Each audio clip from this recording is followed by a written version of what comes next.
The winter when I was 10 years old still stays with me.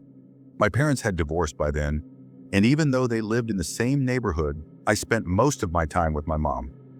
My dad, however, insisted that I spend the weekend before Christmas at his place since I'd be with my mom on Christmas Day. I didn't want to go, but I didn't have a choice. It had been snowing heavily all day, and by the time I walked home from school to my dad's house, my feet were soaked from walking through the deep snow. When I got there, my dad was already drinking. He had been like this ever since the divorce. Sad, quiet, and drinking too much. He didn't pay much attention to me, and being at his house always felt lonely.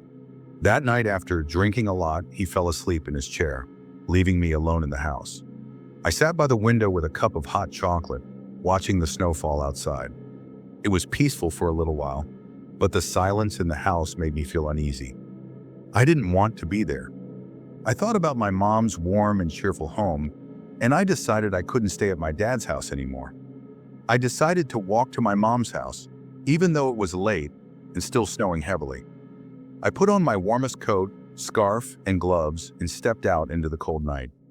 The snow was falling fast and the ground was covered in a thick blanket of white. Walking through the snow was harder than I thought. It was cold and my boots kept sinking into the snow, making it tough to keep going. But I didn't want to go back to my dad's house, so I kept walking. The streetlights lit up the snowflakes as they fell, making the night look magical. But I was too focused on getting to my mom's house to enjoy it. After a while, I started to feel tired. The snow was deep, and every step took a lot of effort. For a moment, I thought about turning back, but I shook the thought away. I just had to make it to the next street, and then the next one after that. When I was about halfway to my mom's house, something happened that made me stop in my tracks. I was walking past a house when its front door opened, and an older man stepped out onto the porch. "Hey there, kid," he called out, his voice echoing in the quiet street. "It's too cold for you to be out here alone. Come inside and warm up. I can call your parents for you." I froze for a moment, unsure of what to do. My mom had always told me not to talk to strangers, and this man made me feel nervous. He was smiling, but it didn't feel like a friendly smile. I shook my head and said, "No thanks, I'm fine." Then I kept walking, trying to move faster. "Wait," he said, stepping off his porch and walking toward me.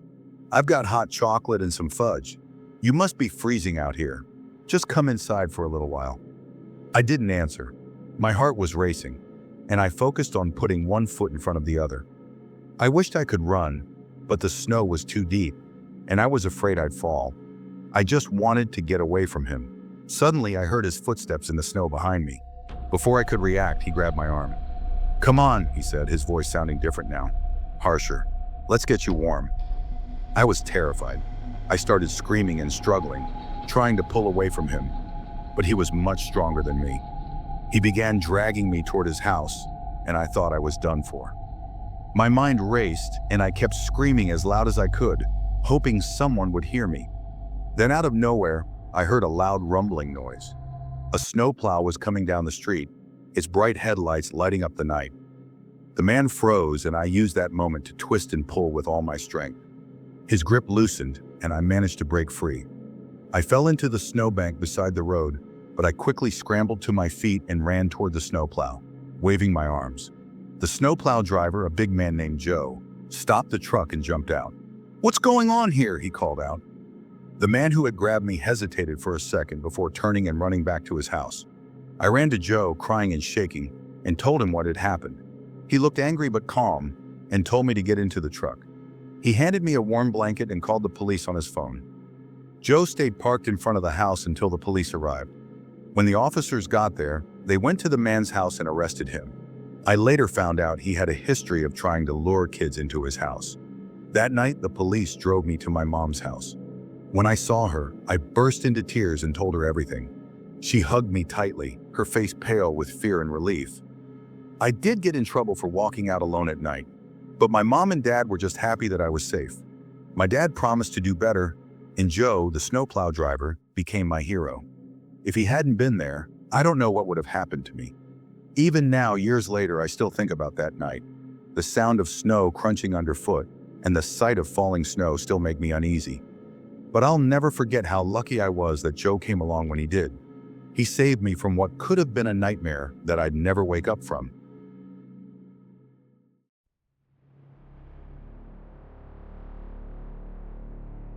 They warned me about the woods.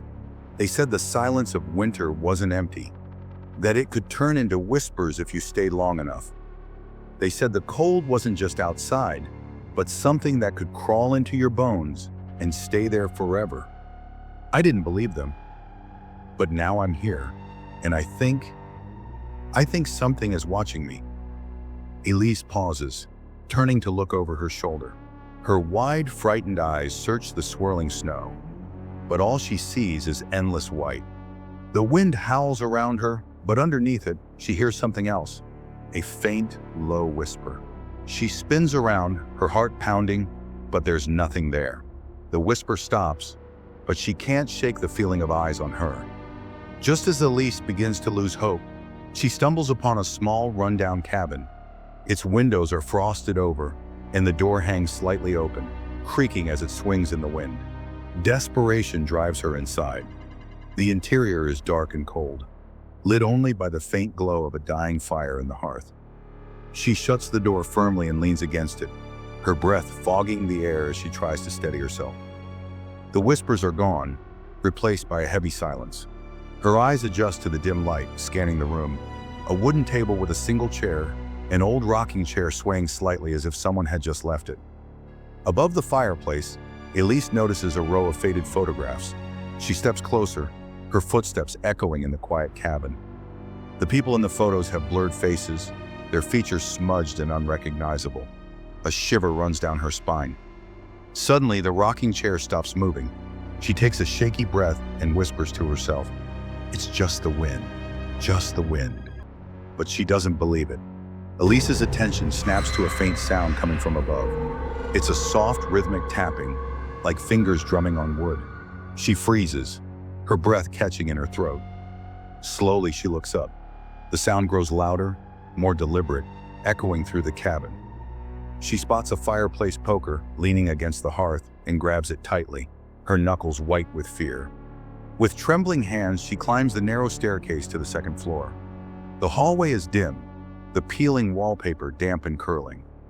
At the far end, a single window lets in a faint glow, snowflakes clinging to the frosted glass. The tapping abruptly stops. The silence is so thick, it feels alive. Elise swallows hard and moves forward, her boots creaking on the wooden floor. She cautiously opens the first door to reveal a neatly made bedroom, completely untouched. The air in the room feels colder, as though something had been waiting there. The second door at the end of the hallway is locked. From behind it, she hears a whisper, low, raspy, and unmistakably her name. Elise's breath quickens as her name echoes in the still air. The voice is strange, yet somehow familiar, like a memory she can't quite place. She backs away from the door, her grip tightening on the poker. Suddenly, the door creaks open on its own. The air inside the room feels colder than the storm outside. The dim light from the hallway spills into the room, revealing a single lantern hanging from the ceiling. It swings gently, casting shadows that seem to move on their own. Beneath the lantern is a figure. At first, Elise thinks it's a mannequin, its body unnaturally still. But then its head tilts ever so slightly. The figure's face is obscured by a thin veil, but its eyes, dark and empty, shine through. The voice comes again, clearer this time. "You shouldn't have come here." Elise stumbles back, her heart racing. The figure rises, its movements stiff and unnatural, like a puppet on strings. The lantern flickers, plunging the room into darkness. Elise screams, dropping the poker as she turns and runs. Elise bolts down the stairs, her boots pounding on the wooden steps. The whispers are back, louder now, and they're coming from every direction. The walls, the floor, even the wind outside seem to echo with strange, otherworldly voices. She grabs her coat and flings the door open, stepping out into the storm. The cold bites at her face as she runs, her boots slipping on the icy ground. Behind her, the cabin's windows glow with an eerie light, pulsating like a heartbeat. The whispers follow her, growing louder and more frantic, forming words she can't understand. She trips and falls into the snow, the cold seeping through her clothes. When she looks up, the figure from the cabin is standing over her. Its veil is gone, revealing a face that isn't a face at all, just a dark, empty void. It reaches for her with skeletal hands, its fingers brushing against her cheek. Elise's scream pierces the air as the screen fades to black.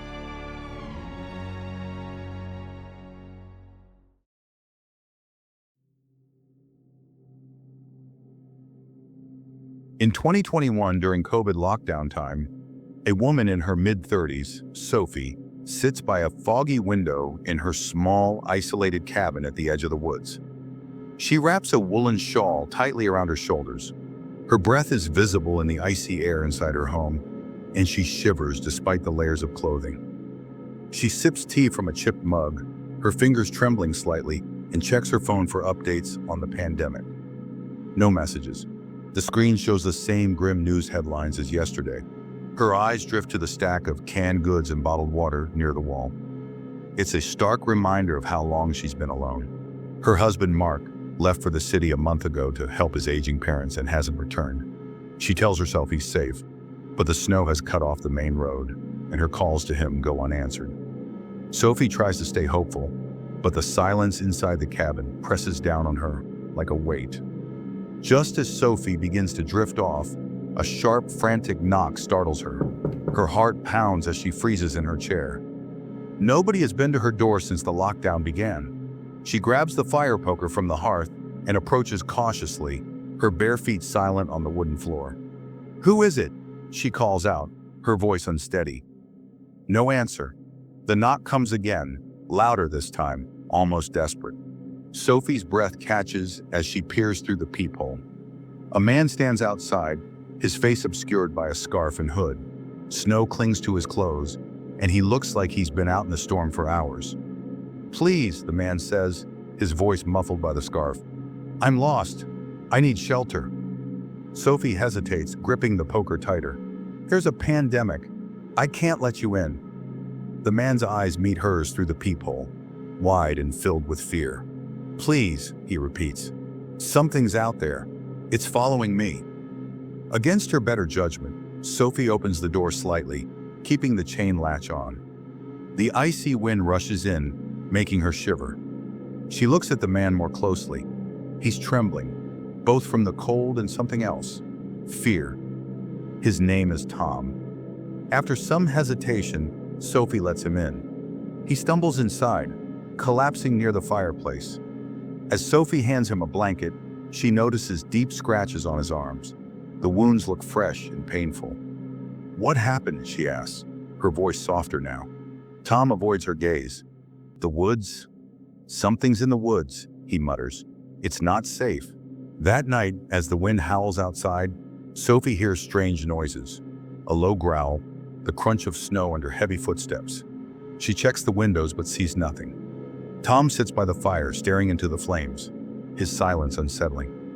The next morning, Sophie steps outside to gather firewood. She stops abruptly when she sees strange tracks in the snow. They're enormous, far larger than any animal she knows, and the shape is unnatural, elongated with sharp claws. Her breath quickens as she follows the tracks to the edge of the woods. They vanish into the trees. She confronts Tom, showing him the tracks.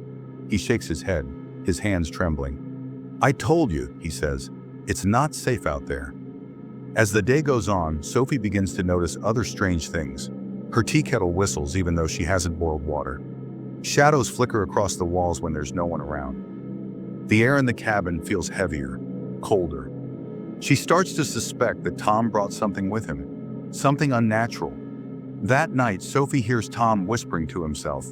She creeps closer, pressing her ear to the door. His voice is low and frantic. "It's here," he says. "It found me." Suddenly, the windows shatter as an icy wind fills the room. Sophie screams, clutching the fire poker as the temperature drops rapidly. A shadowy figure appears, forming out of the frost and darkness. Its glowing eyes pierce the dim light, and its form shifts like smoke in the wind. Tom falls to his knees, tears streaming down his face. "I'm sorry," he sobs. "I let it here." The creature lunges at him, its clawed hand reaching out. Tom's scream echoes through the cabin as he's dragged into the shadowy void. Sophie swings the fire poker at the creature, and it shatters into icy shards. but the cold lingers, and she knows it's not truly gone. Sophie barricades herself in the bedroom, shoving a dresser against the door. She sits on the bed, shaking, the fire poker clutched tightly in her hands. Whispers begin to fill the room, soft and haunting, calling her name over and over. The doorknob rattles, turning slowly. "Leave me alone!" Sophie screams, her voice breaking. The whispers stop. The silence is suffocating. Then a soft knock on the door. Sophie's heart pounds as she approaches, her hand trembling as she reaches for the handle. When she opens the door, no one is there. Only a single word is written on the frost-covered mirror. "Run."